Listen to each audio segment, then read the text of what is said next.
The stage lights at ABC Studios blazed with their signature blue glow. Who Wants to Be a Millionaire was about to tape what should have been its highest-rated celebrity episode of the season. Matt Damon sat in the iconic hot seat, across from host Jimmy Kimmel. The audience buzzed with anticipation for this special charity edition. Damon had pledged his winnings to water.org, his clean water initiative that had already transformed millions of lives. Everything about the setup felt perfect. The lights, the energy, the cause. Kimmel shuffled his question cards with his trademark casual confidence. Damon adjusted his mic.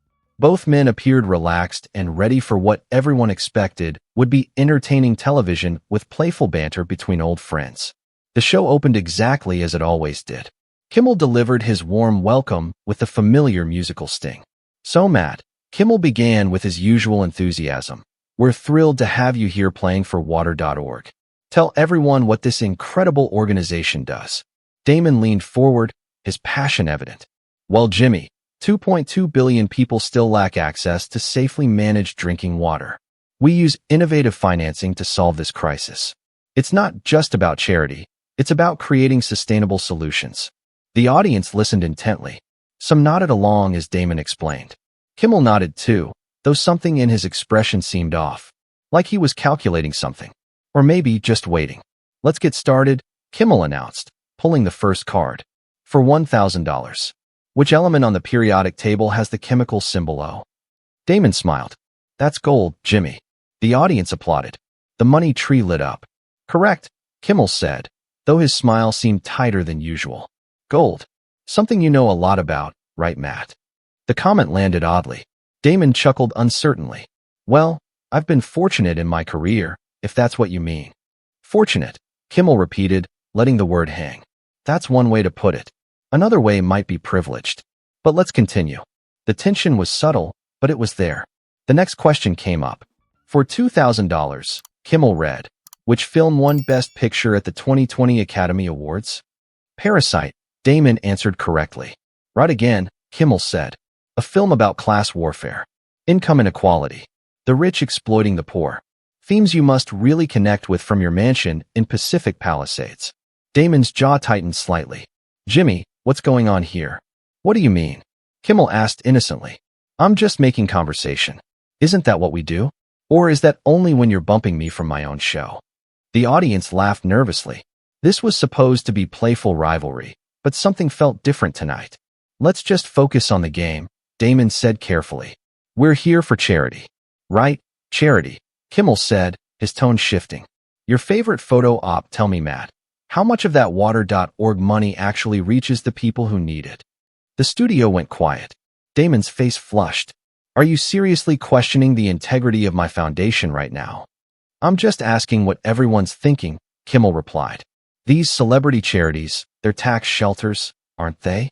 Ways to look good while writing off millions." "That's completely false," Damon said, his voice rising. "Water.org has been independently audited. We've helped 40 million people get access to clean water. But you know what, Jimmy? You could have research that instead of ambushing me on your show." "My show?" Kimmel leaned back in his chair. "See, that's the thing about you, Matt. Everything has to be yours, doesn't it? Your charity, your moment, your spotlight." The atmosphere in the studio had shifted completely. This wasn't entertainment anymore. This was something personal and ugly spilling out on national television. "For $4,000, Kimmel continued, ignoring the tension, "which country has the most freshwater reserves?" Damon stared at him. "Are you seriously continuing with this? Answer the question, Matt. Or don't you know? Maybe that's the problem with your charity. You don't actually know anything about water, do you?" "Brazil," Damon said coldly. "Brazil has the most freshwater reserves. Approximately 8,200 cubic kilometers. I know exactly what I'm talking about, Jimmy. Do you, though?" Kimmel shot back. "Because from where I'm sitting, you look like another Hollywood actor playing humanitarian for the cameras." Damon stood up abruptly. "What is your problem?" "Sit down, Matt. We're in the middle of a show." "No, I want to know what this is really about," Damon demanded. "We've known each other for 15 years. Is this about the show bumping? Is this about Sarah?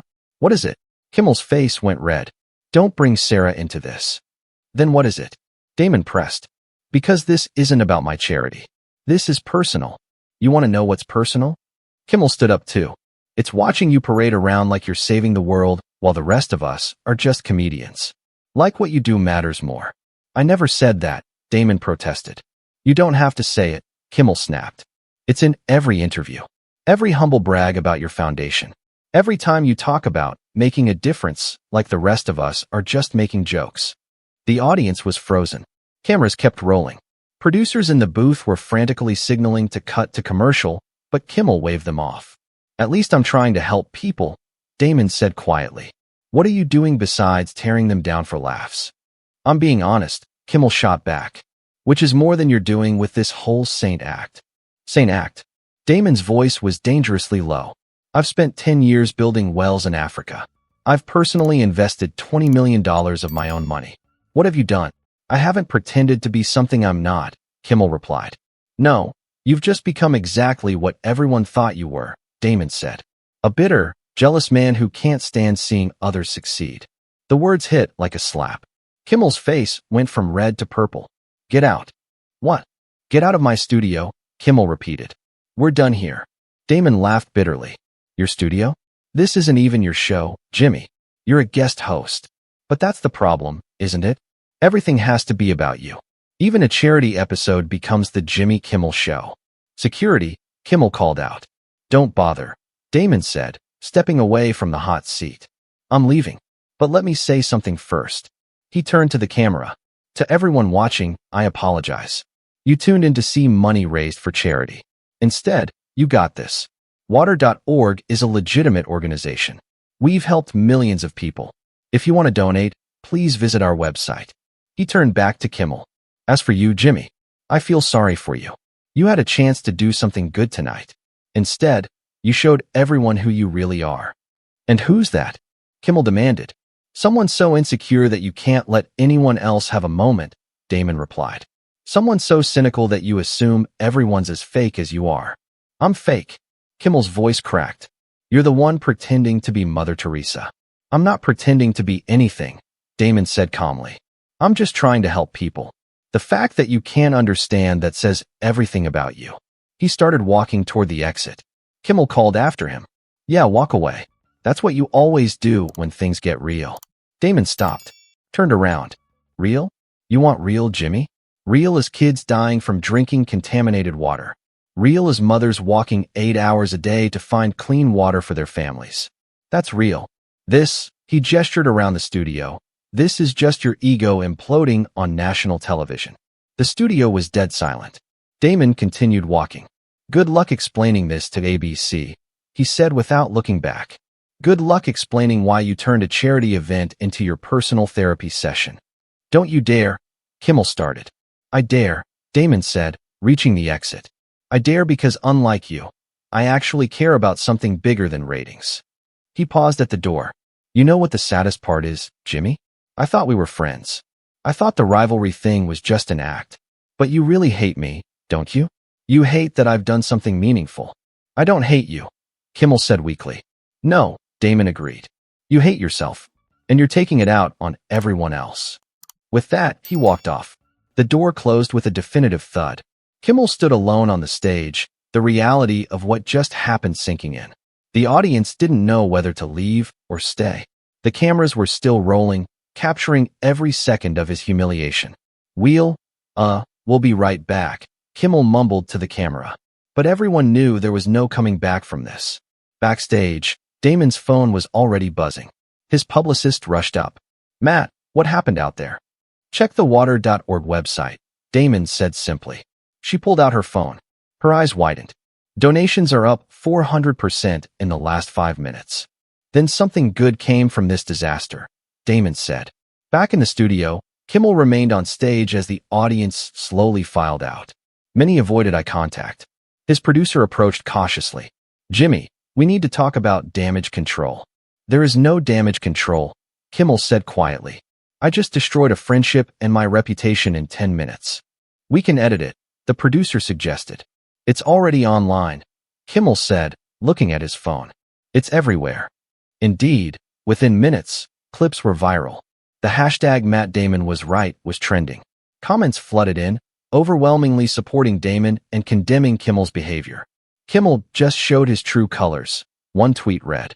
Matt Damon handled that with class, said another. Never watching Kimmel again, posted thousands. The fallout was immediate and brutal. ABC executives called emergency meetings. Sponsors expressed concern. Other celebrities began distancing themselves from Kimmel's show.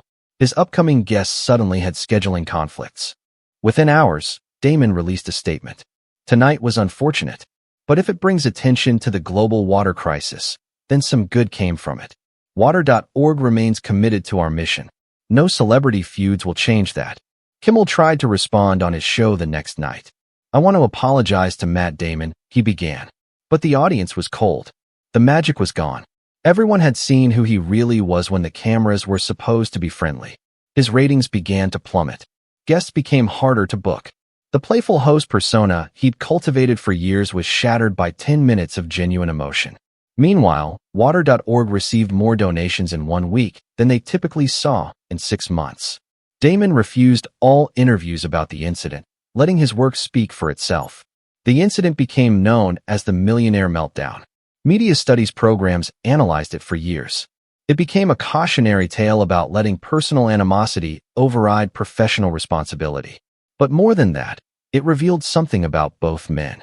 Damon's genuine commitment to his cause, and Kimmel's deep-seated insecurities that no amount of success could heal. Years later, when asked about that night, Damon would simply say, "It was disappointing. Not because of what was said about me, but because charity should never be used as a weapon." Kimmel rarely spoke of it at all. The memory of that night haunted him. The night he let his ego destroy everything. The night he showed America who he really was. And the night Matt Damon walked off, leaving him alone on a stage that suddenly felt very cold and very empty. The episode never aired in full, but it didn't need to. Everyone had already seen what mattered. 2 men. One who stood for something, and one who fell for everything.